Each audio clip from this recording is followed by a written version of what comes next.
Hey, good morning or afternoon or happy lunch. We're here at 2496 Gristhaven Lane in Buford, Georgia. We're here doing a repair attempt. You can see here, I'm going to mark with chalk so you can see it easier on camera.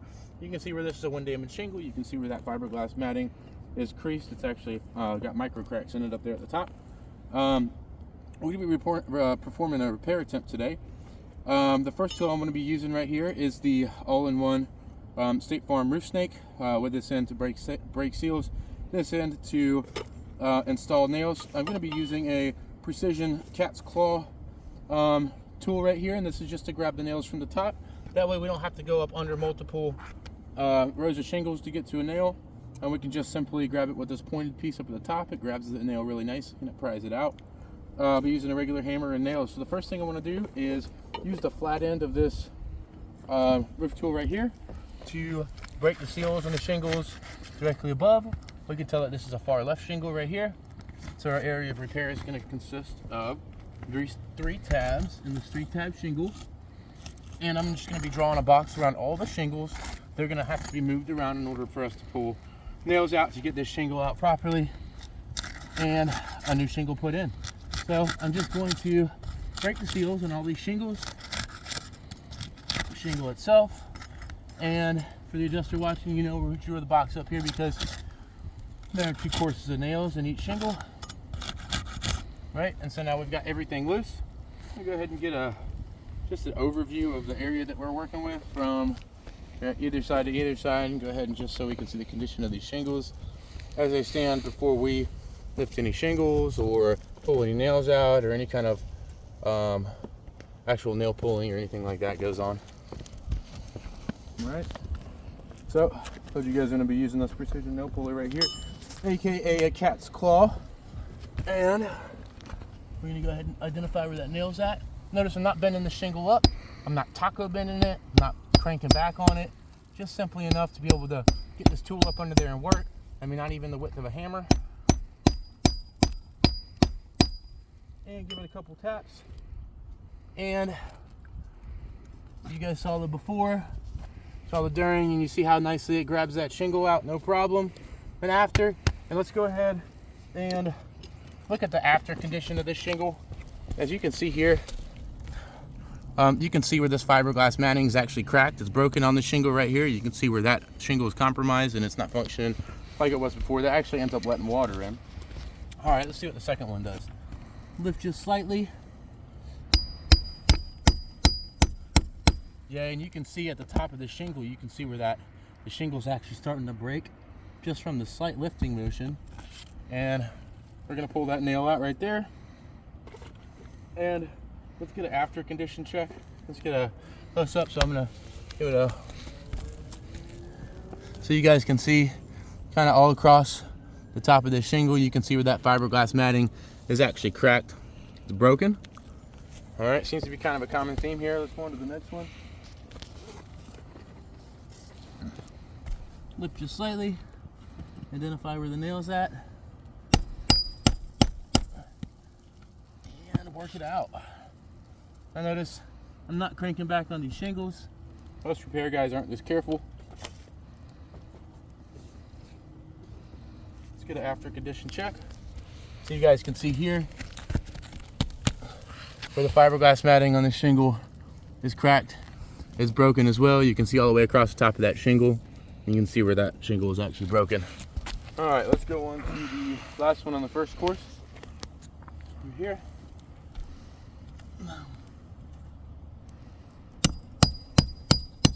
Couple light taps. Just gonna pull that nail out right there. And let's get a good after condition check of this shingle right here. So you guys can see pretty clearly where this shingle is actually broken up at the top, and that is from brittleness. All right, let's go on to this next one right here. All right, lift just slightly. Notice I'm not even a whole fist width, not even 35 degrees, maybe something like 40 degrees or something like that. 30 degrees in some spots. Yep, and you guys can see that happening in live time as I'm having to lift the shingle just slightly to pull these nails out. You can see where The shingle's not sustaining the repair. All right, lift one, lift two out. All right, let's go ahead and get a condition check of the shingle right here. So you guys can see pretty clearly up here at the top of this shingle where that fiberglass matting is actually cracked, it's broken. So every shingle so far. On to the next one. Yep, this one right here. Lift just slightly.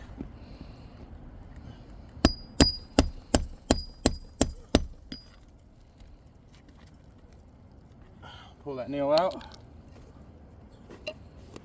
Yep, and let's get a condition check of the shingle right here. This one's not as bad as the rest, but you can still see up here at the top, you can see where that fiberglass matting is actually cracked. It's broken, where that shingle is actually not functioning the same as it was before. Let's go on to the next. Get a good close-up of that. Lift just slightly. Just enough to pull this tool in there and grab this nail.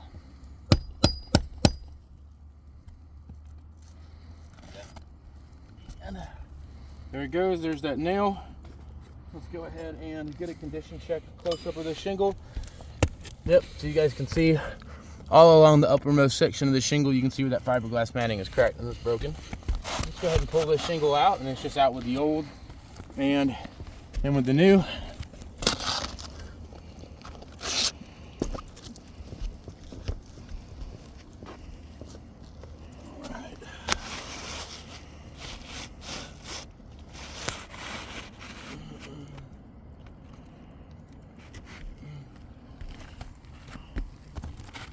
Thank you, thank you. And we're gonna slide this shingle in to its spot, make sure the reveal is correct, make sure it fits correctly. And we're gonna be nailing these shingles in one at a time. With this roof snake, the reason why we use this is to limit how far we have to lift the shingle up. You saw just how pulling the nails left these shingles in a pretty bad state, one by one. So we definitely wanna minimize any kind of roughness on these shingles. So I just wanna be as careful as possible. Lift just slightly, just enough to be able to get that tool up under there.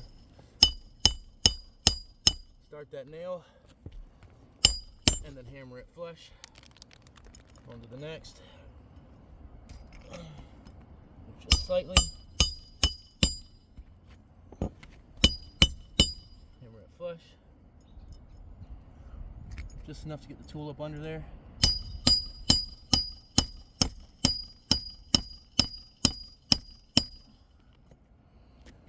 Flush. Flush. Alright. Last one on the first course. Lift just slightly. And hammer it flush. And we're up to the second course right here. Remember, there were two nails in this one.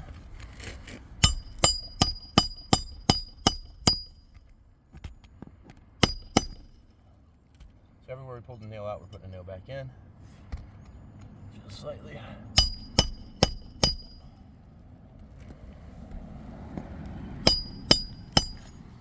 Flush.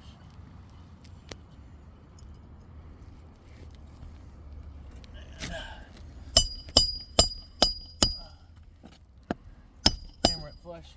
Now there are a couple other spots on this roof where there were some previous repairs. And it was mentioned at the adjustment, and the adjuster even recognized that repairability might be a factor, as all of the shingles and any kind of repair done on this roof at any point have left scars to the roof just like this. Now this is not just cosmetic damage, this is actually functional, as this fiberglass matting is actually cracked, it's broken along the top of these shingles, and these shingles will actually be the next ones to just fly off. So if I was doing this repair for somebody, if I was gonna replace one shingle, I'd have to go down to the ground to get a shingle here, a shingle here, a shingle here, a shingle here, a shingle here, a shingle here, a shingle here, so on and so forth, all the way up. And with this widespread damage as there is, there's really no way to get around the fact that any kind of spot repair is gonna cause a lot more damage than help to this roof, and leave it in a worse condition. So this is not something as a contractor we can put our name on. This is not something we can warranty. We would ask that State Farm wouldn't ask us to do a repair like this.